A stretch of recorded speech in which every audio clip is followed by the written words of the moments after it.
Bismillahirrahmanirrahim. Wassalatu wassalamu ala rasulillah. La hawla wa la quwata illa billah amma ba'da.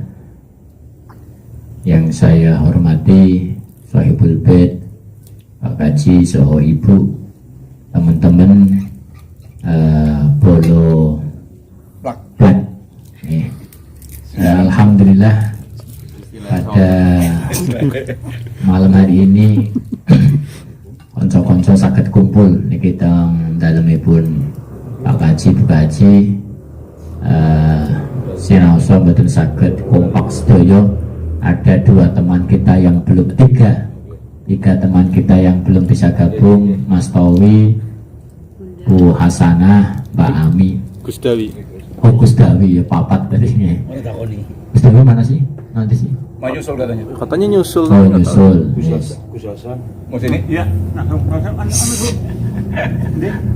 Ngerti sih, ngerti. Terima kasih semuanya. Kami mewakili konco-konco, terima kasih dumateng Pak Kaji Soho Ibu ingkang sampun memfasilitasi silaturahim pada malam hari ini. Alhamdulillah kita bisa bersilaturahim setelah kita silaturahim tenggane Mas Taufik Karangcegak. Yang jelas kita tidak meninggalkan COVID di Karangcegak ya. Kalau jujurnya kain untuk membawa berkam, membawa ajab. Alhamdulillah mboten. Terus tasik gadah utang Pak Haji. Terus jenengan dereng pilih gini Mas Taufik. Insyaallah bareng-bareng.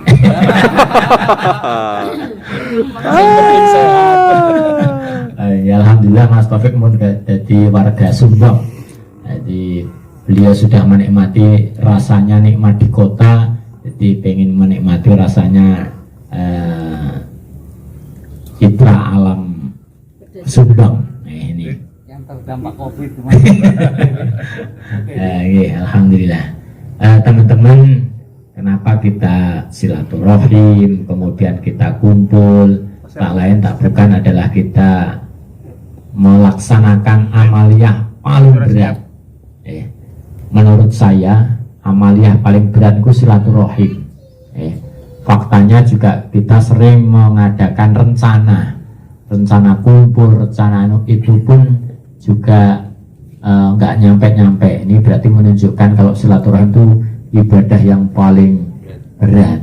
Ini maka alhamdulillah karena kita dulu didasari bukan karena SK, maka bolo-bolo ini ada SK maupun tidak, alhamdulillah tetap semakin kompak kita jalin kekompakan ini. Bapak, konco-konco yang kami hormati, kebetulan kita ini masuk di 10 hari yang terakhir, maka kami ngajak mari kita mereview. Maka nanti saya mohon Bu Nyai Lutfi, Gus Sa'dun, Mas Taufik, ini saya minta saran masukan, evaluasi kita, ibadah kita dan lain sebagainya. Sebab gini, kalau saya menyimpulkan begini, itu ada makalah dari Syekh Zainal Abidin. Syekh Zainal Abidin ini adalah sibtu Rasulillah, cucu daripada Rasul. Beliau mengatakan khobba'ahullahu salasan min salasin.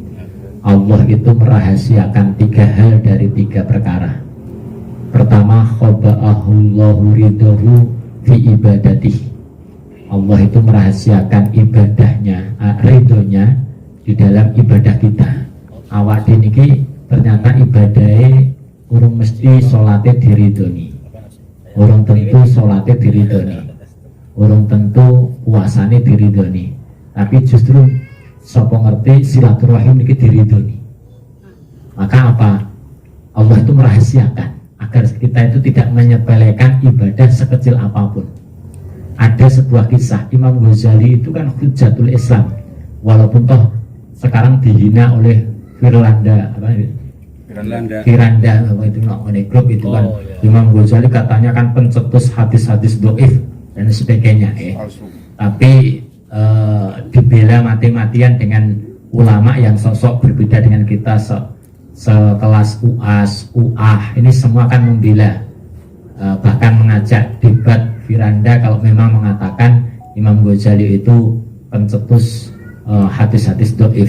Ya, ini Imam Ghazali itu kan hujjatul Islam di saat itu. Kalau yang namanya hujjatul Islam kan imam besarnya imam besar ya. Jadi kalau kalau sekarang ada imam besar ini imam besarnya imam besar. Suatu saat Imam Ghazali ini cerita terhadap sahabatnya, ashabnya ini. Cerita kalau Imam Ghazali itu mimpi, dan mimpinya ini mimpi beliau bukan mimpi kita ya. Nah mimpinya awak dewi kan krono uteknya puyeng, jadi mimpinya di bulan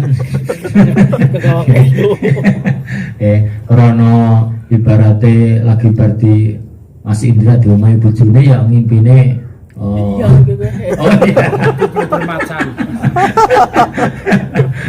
itu seperti itu. Tapi ini Imam Ghazali kan minallah mimpi ini, Masya Allah. Di mimpinya Imam Ghazali ini ditimbali Allah, disuruh untuk menghadap ke Allah. Nah sahabatnya ini tanya, amalan apa ya Imam kok sampai jenengan itu ditimbali Allah langsung? Ya kelasnya Mas Taufik ditimbali Pak Jokowi mbok pol-polan lah. Luar biasa. Apa PGN? PGN bela negara. Ada timbali. Ini kan berarti ada sesuatu penghargaan luar biasa ini. Nah, ini Imam Ghazali ini ditimbali, kemudian Imam Ghazali ditanya oleh Allah, "Ya Ghazali, kira-kira sebab apa amalmu kok kamu itu sampai saya panggil menghadap saya langsung ini?" Imam Ghazali itu ya bukan sombong, karena memang kapasitas beliau seperti itu.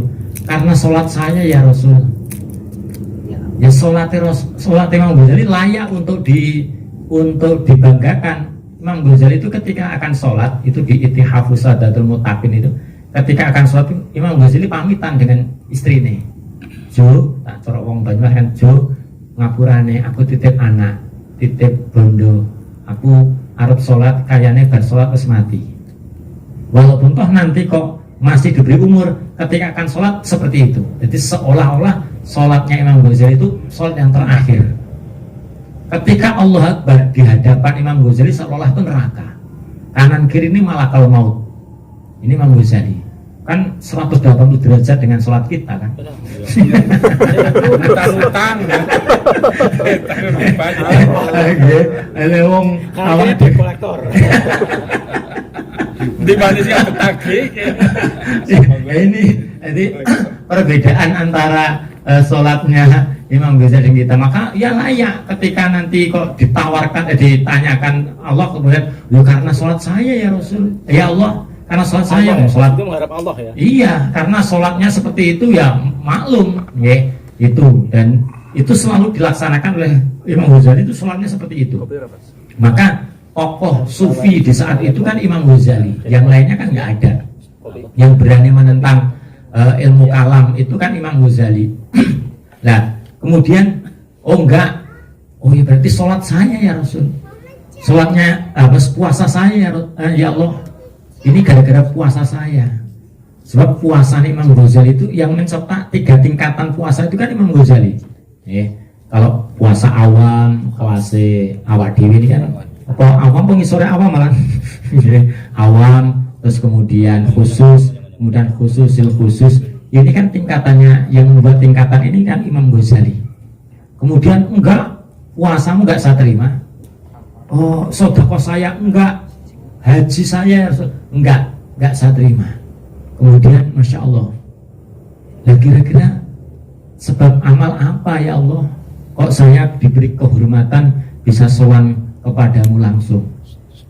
Allah mengatakan, "Ya Ghazali, suatu saat kamu mengarang kitab, nulis kitab." Kalau dulu itu orang nulis kitab kan plok, ret Pak Mangsi Bak, Mangsi Tutul ya. Nah, ini plok, kemudian nulis ini. Nah, suatu saat Imam Ghazali ini mau nutul, itu ada lalat yang di situ. Lalat ini mau minum di tinta itu. Ternyata Masya Allah, Imam Ghazali ini menghentikan penanya, dihentikan, memberi kesempatan lalat ini untuk minum. Setelah lalat ini minum, kemudian mabur maneh, Imam Ghazali baru melanjutkan. Di saat itu Imam Ghazali nggak punya pikiran apa-apa, ya manusiawi lah. Ternyata apa? Di saat Imam Ghazali menghentikan penanya, memberikan kesempatan lalat untuk minum, ternyata Allah menurunkan ridhonya.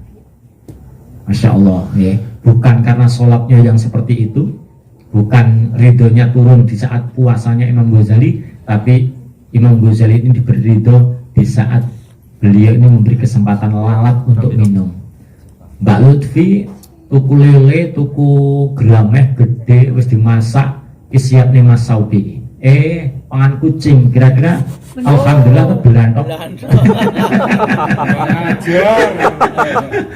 Mak dilawan kucing luber. PIB dirawan apa? Siapa kita? PGR. Bolo plek. Pangkate emak-emak den watser apa mana guys? PGR wis pokoknya gerakan-gerakan Penyuluh, radikal kan kayak penyuluh teroris. penyuluh kan, tapi penyuluh sing hot Iya, radikal. Penyuluh radikal.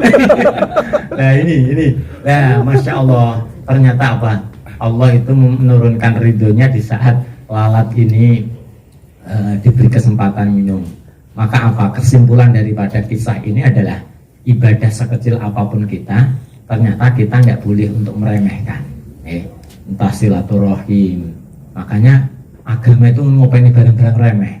Tabassumuka ila ahika bahwa sodakotun, mesemu karo kancamu ketemu sodakoh, mesem. Ojo bersengut. Mak apa meneh karo bojone. Oh iya. Tapi nek nanggone target wa tarhib, lo ngaji mau bisa tuh niku. Nak pengen oleh ganjaran, setiap malam bojone disusah nih. Susah nih, kiar bodoh. Jo, iki duit orang anak iki, kepriwe iki. Nah, kok bojone niki. Ya, kok bojone semalam mikir orang di duit mikir, ya Allah Gusti. Kula kok mboten gadah duit niki. Selama dia susah itu karena memikirkan keluarga, itu ibadah semalam suntuk. Kalau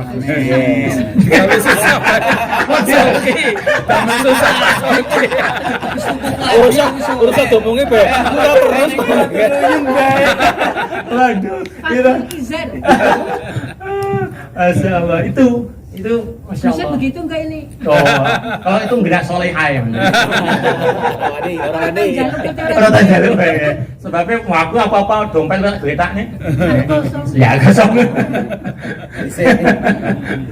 Masya Allah, ini berarti apa yang kita lakukan sekecil apapun, ini ya ternyata ada nilai yang luar biasa yang nggak bisa kita nilai. Maka ya apapun lah, apapun yang kita laksanakan ini semata-mata hanya karena mencari ridho Allah. Maka ridho Allah itu sulit untuk kita cari.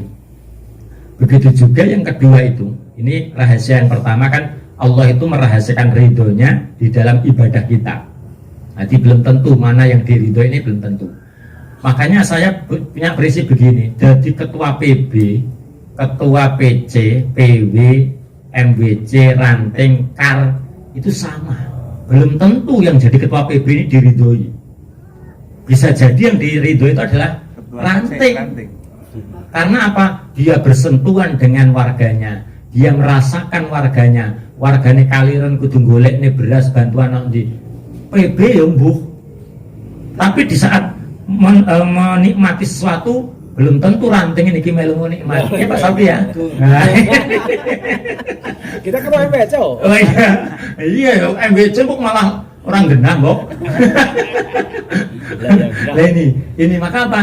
Kalau saya ya prinsipnya dimanapun, kalau di dalam ridhonya NU kan ridhonya Mbah Hasim kan gitu ya belum tentu justru ketua MWC itu bisa mengalahkan PW, bisa itu tergantung dengan apa yang kita laksanakan, kita lakukan. Nah inilah, maka kalau dalam pelajaran PKPNU itu tidak mengenal apa? Ijazah. Tidak mengenal SK, tidak mengenal SK, itulah yang namanya ridho. Sebab kalau kita itu percaya dengan SK, maka pekerjaan kita akan tergantung dengan ini loh, oh ini loh ini. Tapi kalau kita nggak mengenal SK, alhamdulillah, apapun yang penting warga kita, umat kita itu bisa menikmati, jangan-jangan itu adalah ridhonya Allah. Nah ini pas Isa, Bob. Terus. Padahal ini mak urung tampil ini. Wah, juga tampil. Kita kan relatif waktunya, Gus. Iya. Walaupun toh saya itu jam 9 ngumpulnya MWC baru. Boten urusan, Gus. Panggilnya omahku. Nah ini. Nah yang kedua, khoba ya. Oh ketiga. Yang kedua apa mulia? Kalian ya. Belum. Ulangi lagi. Ya yang pertama ridho.